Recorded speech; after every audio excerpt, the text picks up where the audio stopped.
ক্রিসমাসকে সামনে রেখে বর্ণিল সাজিয়ে সেজেছে পর্তুগালের রাজধানী Lisbon.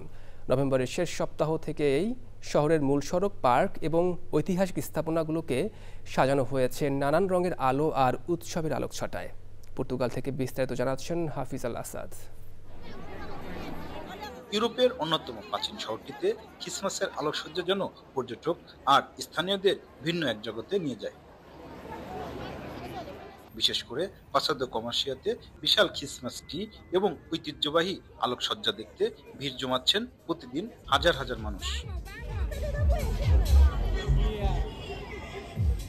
I love Lisbon. It's a beautiful city and it's amazing to see the Christmas spirit. I think a lot of cities don't invest this much into kind of this lighting and the music and the atmosphere, and it's amazing. And the people are wonderful. Everyone's so happy. I love it.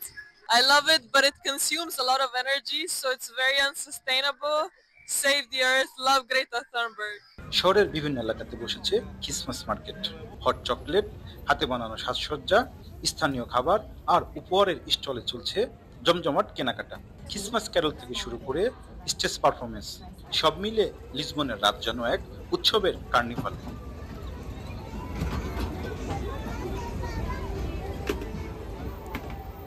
I think that the lights are really magical, like especially the castle is my favorite.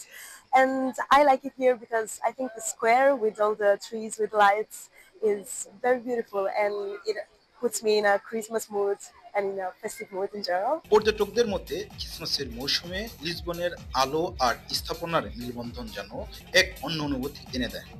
আর স্থানীয়দের জন্য এটাই বছরের সেরা সময় পরিবার এবং বন্ধু বান্ধবের সাথে আনন্দ ভাগাভাগির। আলোক ঝলমলে সেজে ওঠা শহরটি উৎসবে রঙিন হয়ে থাকবে জানুয়ারির প্রথম সপ্তাহ পর্যন্ত। পর্তুগালের লিসবন থেকে হাফিজ আল আসাদ, চ্যানেল আই।